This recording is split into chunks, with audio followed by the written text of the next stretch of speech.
வணக்கம். தக் life director Mani Ratnam, உலகநாயகன் கமல்ஹாசன், மகேந்திரன், சிவா ஆனந்த், இந்த 4 பேரும் சேர்ந்து தயாரிக்கிற படம் தான் தக் லைஃப். இதில் கமல் அண்டு மணிரத்னம் ரீயூனியன். இந்த படம் பற்றி தயாரிப்பாளர் சிவா என்ன சொல்கிறாருன்னா, பிரமாதமாக வந்திருக்கு. நான் தயாரிப்பாளருங்கிற முறையில் சொல்லலை, எனக்கு இவங்க 2 பேருமே ரீயூனியன் ஆனது எனக்கு மிகுந்த மகிழ்ச்சியை அளிச்சிருக்கு. அந்த படத்தில் நம்மளும் இருக்கணும், அந்த தயாரிப்பில் நாமளும் இருக்கணும் அப்படின்னு சொல்லிட்டு நான் அந்த கதையில், அந்த தயாரிப்பில் பங்கெடுத்தேன். ரொம்ப பிரமாதமாக வந்திருக்கு. நான் ஒரு தயாரிப்பாளருங்கிறதுக்காக சொல்லலை, ரசிகன்கிற முறையில் நான் அந்த படத்தை பற்றி சொல்கிறேன். நீங்கள் என்னென்ன எதிர்பார்க்குறீங்களோ அது அத்தனையும் இதில் இருக்கும். நீங்கள் எதை மனசில் வச்சுக்கிட்டு இந்த சந்தேகங்களெல்லாம் என்கிட்ட கேட்குறீங்க, அதாவது சிலர் அவர்கிட்ட கேட்டாங்க, இது 2 பேரும் ரீயூனியன் சேர்ந்துருக்காங்களே, அந்த முதல் படம் மாதிரி இருக்குமா, இல்லை அதை விட இது வேறு மாதிரி இருக்குமா அப்படின்னு கேட்டதுக்கு தான் இவர் இந்த மாதிரி சொல்கிறாரு. உங்களுடைய ஆர்வத்தை தூண்டும் வகையில் நான் பேசிடுவேன் அப்படிங்கிற ஒரு பயம் இருக்குது. ஏன்னா அந்த மாதிரி நான் பேசக்கூடாது. ஏன்னா எங்களையும் மிஞ்சி இந்த படத்தில் நிறைய பிரமாதங்கள் வந்திருக்கு. இதை படங்கள் எடுக்கப்பட்ட வகையில் நாங்கள் பார்த்தபோது ரொம்ப பிரமிப்பாக இருக்குது. இது உலக படங்களில் பிரமாதமாக பேசப்படுங்கிறத நான் வெறும் வார்த்தையாக சொல்லலை, சத்தியம் பண்ணி சொல்கிறேன். அந்த அளவில் இந்த படம் இருக்குங்க. இதுக்கு மேலே நான் உங்கள்கிட்ட எதுவும் சொல்கிறதுக்கில்லை. ஏன்னா உங்களுடைய இப்போ சமீபத்திய ஒரு பார்வை வேறு மாதிரி இருக்குங்கிறது எனக்கு தெரியுது. ஆனால் இது அந்த மாதிரி பார்வையெல்லாம் நீங்கள் பார்க்க வேணாம். இந்த படம் உலக அளவில் பேசப்படும். டைரக்டர் மணிரத்னமும் உலகநாயகன் கமல்ஹாசனும் எந்த அளவு இந்த படத்துக்கு மெனக்கெட்டிருக்காங்க. ஏன்னா அவங்க 2 பேரும் 26 வருஷத்துக்கு மேலே சேர்ந்து ரொம்ப வருஷங்களுக்கு பிறகு இவங்க சேர்ந்துருக்காங்க. அந்த சேர்ந்துருக்கிறதுனால மக்களுடைய எதிர்பார்ப்பு இன்னும் எகிரும். ஆகையினால் அதுக்கேற்றபடி நம்ம படங்களை கொடுக்கணும்னு சொல்லி 2 பேருமே பேசி ஒவ்வொரு நாளும் அவங்க பேசி இந்த படத்தை உருவாக்கியிருக்காங்க. ஆகையினால் இந்த படம் உலக அளவில் பிரமாதமாக இருக்கும் அப்படின்ட்டு அந்த தயாரிப்பாளர் சிவா சொன்னார். நமக்கும் அவர் சொல்கிற இதை பாணியை பார்க்கும்போது நமக்கும் ஒரு நல்ல ஒரு நம்பிக்கை வந்தது. ஏன்னா அவர் எந்த கருத்தில் சொல்கிறாருங்கிறது நான் புரிஞ்சுக்கிட்டேன். இப்போ இந்தியன் 2னுடைய ஒரு கலப்பான ஒரு விமர்சனங்கள் இருக்குல்ல, கலவையான விமர்சனங்கள் வந்ததுனால அவர் யார் மனதும் புண்படக்கூடாதுங்கிறதுக்காக அவர் வார்த்தைகளை அளந்து கவனித்து போட்டால் என்கிட்ட பேசுனது. அதை நான் அதை உங்கள்கிட்ட நான் சொல்லியிருக்கேன். இப்போ நெப்போலியன், அவர் நடிகர், சிறந்த நடிகர், வில்லன் நடிகர், திரையுலகத்தில் பலருக்கு நண்பர், எனக்கும் நண்பர். எனக்கு முதல்வர் கலைஞர் கலைமாமணி விருது கொடுக்கும் பொழுது அவர் அரங்கத்திலிருந்து அவர், வாகை சந்திரசேகர், ராமநாராயணன் இவங்கெல்லாம் சேர்ந்து பண்ண கலாட்டா இருக்குது பாருங்கள், என்னால் இன்னும் மறக்க முடியாது. அந்த அளவுக்கு என் மேலே பாசமும் பற்றுதலும் வச்சுருக்காங்க. இதுக்காக நான் அவருக்கு இங்கே வக்காலத்து வாங்கி பேச போகிறேன் அப்படின்னு நீங்கள் நினைக்க வேணாம். அதுக்காக வக்காலத்து இல்லை, ஒரு மனிதனா அப்படி தான் நான் நினச்சி, ஒரு மனிதன்கிற நிலைமையிலிருந்து ஒரு தந்தையினுடைய தவிப்பு எப்படி இருக்குங்கிறத நான் உணர்ந்திருப்பதுனால நான் இதை சொல்கிறேன். அவருக்கு 2 பையங்க, தனுஷ், குணால். தனுஷுக்கு அந்த பிறந்த சில வருடங்களுக்கு பிறகு இந்த தசைப்பிறழ்வு நோயின்னு ஒரு நோய் வந்தது. அதுக்காக அவர் திருநெல்வேலி பக்கத்தில் ஒரு மருத்துவ சிகிச்சை எடுத்தார். ஓரளவுக்கு குணமான பிறகு அந்த பையனுடைய வேண்டுகோளை ஏற்று அவர் அமெரிக்காவுக்கு போனார், இங்கே மேல் சிகிச்சைக்காக. அதுக்காக போனவர் அந்த திருநெல்வேலியில் எந்த மருத்துவ சிகிச்சை எடுத்தாரோ அந்த இடத்துல ஒரு பெரிய மருத்துவமனை கட்டி அதில் உலகத்தரத்தில் ஒரு நீச்சல் குளத்தை ஏற்படுத்தியிருக்காரு. அந்த நீச்சல் குளம் நம்ம மாதிரியான ஆளுகளுக்கு ஏற்ற வகையில் நீந்துறதுக்கு ஆனதில்லை. இந்த மாதிரி தசைப்பிடிப்பு நோய் வந்தவர்கள் நீந்துவதற்கு ஏற்ற ஒரு மருத்துவ குளம் அப்படி தான் சொல்லணும். இந்தியாவிலேயே அந்த இடத்துல தான் அந்த குளம், அந்த நீச்சல் குளம் இருக்குது. கிட்டத்தட்ட 1,50 கோடி ரூபாய் செலவு பண்ணி அந்த நீச்சல் குளத்தை அமைச்சிருக்காரு நெப்போலியன்.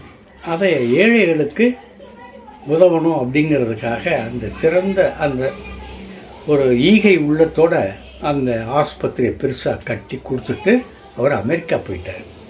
அவர் அமெரிக்கா போய் அங்கே வந்து அவர் இந்த ஐடி அந்த மாதிரி ஒரு நிறுவனத்தில் நிறைய இங்கேயே இருக்கும்போது தான் அந்த ஐடி நிறுவனங்களெல்லாம் உருவாக்கி அதை கவனிச்சுட்டு வந்தார்.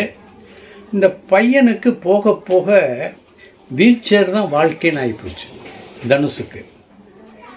இங்கே வீல் சேரில் போகும்போது நமது பார்வையே ஒரு அந்நியமான ஒரு பார்வை.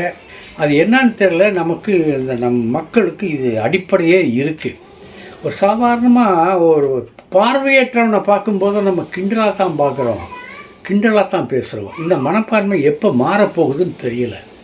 இதனால் இந்த பையன் காயப்பட்ட அந்த தனுஷ் இங்கே வேணாம், அமெரிக்காவில் சிகிச்சை பெறுறோம், அங்கே போயிடலாம் அப்படின்னு சொன்ன உடனே மகன் சொல்கிறாரேங்கிறதுக்காக அங்கே போயிட்டார். இங்கே இருந்த வீடு வாசல் நிலம் இது எல்லாத்துக்குமே விற்று சப்ஜாடாக விற்றுட்டு இங்கே அவர் பையன், அவர் தம்பி இருக்கார் ஒன்று, அவர் இந்த ஜீவன் அந்த பலசரக்கு இந்த சூப்பர் மார்க்கெட் ஒன்று வச்சு நடத்திக்கிட்டு இருக்கார். இதை விட்டுட்டு அவர் அமெரிக்காவில் போய் இந்த நிறைய நிலபலன்கள்லாம் வாங்கி விவசாயம் பண்ணி இன்றைக்கி அவர் ஒரு மிகப்பெரிய பணக்காரர்கள் அவரும் ஒருத்தர். அப்போ அந்த பையனுக்கு 25 வயசாகும்போது தந்தைக்கு ஒரு ஏக்கம் இருந்தது, பையனுக்கு ஒரு கல்யாணம் பண்ணி வைக்கணுமே அப்படிங்கிற ஒரு தவிப்பு இருந்தது. அதுக்காக பையன்கிட்ட கன்சல்ட் பண்ணுறாரு. இந்த பையனை நம்பி யார் பொண்ணு கொடுப்பா? ஏன்னா இந்த பையனுக்கு இடுப்பு மற்ற அவயங்கள்லாம் சரியாக வேலை பார்க்காது. இதனால்ப்பா அந்த வயதை மீறி வென்று சிலர் இன்றைக்கி வாழ்ந்துக்கிட்டு இருக்காங்க. அதில் நான் சில பேரை சொல்கிறேன் உங்களுக்கு. இன்னும் அமெரிக்காவில் அந்த பிறக்கும்போதே அந்த தசைப்பிறழ்வு நோயோடு பிறந்தவர்கள் இன்றும் இருக்கிறார்கள், பெரிய இடமா இருக்கார்கள். இந்த பையனுக்கு வந்து கல்யாணம் வந்து ஜப்பானில் வச்சுருந்தார். ஃப்ளைட்டில் போக முடியாது, ஃப்ளைட்டில் பறக்க முடியாது இந்த பையனால். ஆகையினால் கப்பலில் 70 நாள் பயணம் போய் 70 நாள் போய் அங்கே ஜப்பானை சேர்ந்து அங்கே கல்யாணத்தை பண்ணிவிட்டு மறுபடியும் ஒரு 70 நாள் பயணமாக கப்பலில் வந்து அமெரிக்கா வந்து சேர்ந்து அவர்கள் மறுபடியும் வாழ்க்கையை கவனிக்கணும். இது நிலைமை. இதுக்காக இப்போவே அவர் கல்யாண பத்திரிக்கையெல்லாம் அடித்து இது பண்ணார். இதை நம்ம இங்கே உள்ள சில குரங்கு மனதுக்காரர்கள் இருக்காங்க. அந்த குரங்கு மனசு வந்து அப்படியே எதையாச்சும், அந்த குரங்கு சும்மா இருக்காது. இப்போ நம்ம போயிட்டு இருந்தோம்னா நம்மளை பிடிச்சி இழுக்கும். நீங்களே பார்ப்பீங்க, இந்த திருப்பதிக்கு போகிறவங்க, திருப்பரங்குன்றத்துக்கு போவங்க, இந்த பழனிக்கு போகிறவங்கலாம் பார்த்தீங்கன்னா குரங்கு சேட்டைன்னு, அதைத்தான் குரங்கு சேட்டைன்னு சொல்கிறது. பெண்ணுடைய வாழ்க்கையை பாழாக்கலாமா? ஒரு பெண் அல்லவா, அந்த பெண்ணுக்கும் ஆசை இருக்கும் அல்லவா, அப்படி இப்படிலாம் நிறையா இது பண்ணிவிட்டு நிறையா எதிராக இந்த கல்யாணத்துக்கு எதிராக பேச ஆரம்பித்தாங்க. அதாவது இந்த மாதிரி ஒரு நோயுள்ள பையனை கல்யாணம் பண்ணுற பெண்ணு தெளித்து தான் எடுத்திருக்கிறாரு நெப்போலியன். அவங்களோட ஆசையை ஒரு வற்புறுத்தலுக்காகவோ அல்லது ஒரு நிர்பந்தத்திற்காகவோ அந்த பொண்ணு வரல. மனதார நான் அவருக்கு சேவை செய்யணுங்கிற ஒரு மனப்பான்மையோடு தான் அந்த பொண்ணு வந்திருக்கு. அம்மா எப்படி கவனிப்பாங்களோ அதே மாதிரி கணவனை கவனிக்க வேண்டிய பொறுப்பு மனைவிக்கு இருக்குது. ஆனால் இந்த பெண்ணு உண்மையிலே வந்து ஒரு நல்ல தொண்டு செய்யணும். துண்டாட்ட பெண்கள் எவ்வளோ பேர் இருக்காங்க. ஏங்க திருமணமே வேணாமேன்னு சொல்லிட்டு வாழ்க்கை முழுவதும் அர்ப்பணிச்சுட்டு இருக்க துறவி மனப்பான்மை உள்ள பெண்கள்லாம் எத்தனை பேர் இருக்காங்க. அவங்களுக்காக அவங்க எத்தனை பேர் வந்து வக்காலத்தை வாங்கி பேசியிருக்காங்க. ஐயோ உன்னுடைய பெருமையை வீணாக்கிட்டியே அப்படின்னு சொல்லி அந்த துறவு மனப்பான்மை உள்ள பெண்கள்கிட்டலாம் நீங்கள் போனீங்களா? துறவு மனப்பான்மை உள்ள பெண்கள்லாம் நிறையா இருந்திருக்காங்கல்ல. இப்போ தந்தை பெரியாரை கல்யாணம் பண்ணிக்கிட்டவங்க வந்து சுகத்துக்காகவா தந்தை பெரியாரை கல்யாணம் பண்ணாங்க? அவருக்கு சேவை செய்யணுங்கிற ஒரு தூய மனப்பான்மையோடு தான் அவங்க கல்யாணம் பண்ணிக்கிட்டாங்க. ஆனால் அதை கொச்சைப்படுத்துவோர்கள் இருக்கத்தான் செஞ்சாங்க. அந்த மாதிரி கொச்சைப்படுத்துவோர்களும் இன்றும் இருக்கிறார்கள். அவர்களுக்கு உதாரணமாக 2, அதாவது அந்த மாதிரிலாம் நீங்கள் கொச்சைப்படுத்தாதீங்க, நல்ல மனசு உள்ளவர்கள் இன்னும் இருக்கிறாருங்கக்கா 2 உதாரணத்தை சொல்கிறேன். பிராட்லி வாக்கர் 46 வயசாகுது. இன்னும் அந்த பையன் இருக்கார். இவர் வந்து பாடகர், கவிஞர். பிறக்கும்போதே தசைப்பிறழ்வு. எப்படி நம்ம தனுஷுக்குன்னாச்சும் பிறந்து கொஞ்சம் 4, 5, 6 வருஷத்துக்கு கழித்து அந்த நோய் இருக்கிறது கண்டறியப்பட்டது. ஆனால் இந்த இவருக்கு பிறக்கும்போதே அந்த தசைப்பிறழ்வு நோய். இன்றைக்கி அமெரிக்காவில் ஒரு பிரபலமான பாடகராக இருக்கார். இப்போ சமீபத்தில் ஒரு ஆல்பம் வெளியிட்டார். அவருக்கும் டேட்டிங் உண்டு. ஒரு பெண்ணு காதலிச்சுட்டு இருக்காங்க. ஸ்டீவ் வே, 33 வயசு, நடிகர், காமெடியன். வீல் சேரில் இவரும் பிறக்கும்போதே இந்த தசைப்பிறழ்வு நோயோடு தான் பிறந்தார். இவர் காமெடி பண்ணுறாரு, கதை எழுதுகிறாரு, வக்கீலாகவும் இருக்கார். வக்கீலாக இருக்கிறது மட்டுமல்ல, சில அமைப்புகளில் சேர்ந்து இந்த மாதிரி நோய் உள்ளவர்களுக்காக வாதாடி கொண்டு இருக்கிறார். அவர்களும் சமூகத்தில் வாழக்கூடியவர்கள், அவர்களுக்கு நீங்கள் சலுகைகள் கொடுக்க வேண்டும் என்பதற்கு வாதாடி கொண்டிருக்கிறார். அவர் வந்து ஒரு பெண்ணோட அதாவது டேட்டிங்கில் இருக்கார். ஆக இப்படியுள்ள முன் உதாரணங்கள்லாம் இருக்கும்போது இந்த பையனுக்கு மாத்திரம் ஒரு வாழ்வு கொடுக்க ஒரு பொண்ணு வரமாட்டாங்களா? வந்திருக்காங்க. அவங்கள கொச்சைப்படுத்தாதீர்கள், மனம் நோகும்படி பேசாதீங்க. நீங்கள் உதவலைனாலும் சரி, உங்களை யாரும் கருத்து கேட்கல. அந்த பொண்ணு வந்து எனக்காக நீங்கள் வாதாடுங்க, என்னுடைய பெண்மை போயிடுச்சு, என்னுடைய பெண்மை பழியாகிட்டேன் அப்படின்னு ஒன்றும் உங்கள்கிட்ட வந்து வாதாடலை.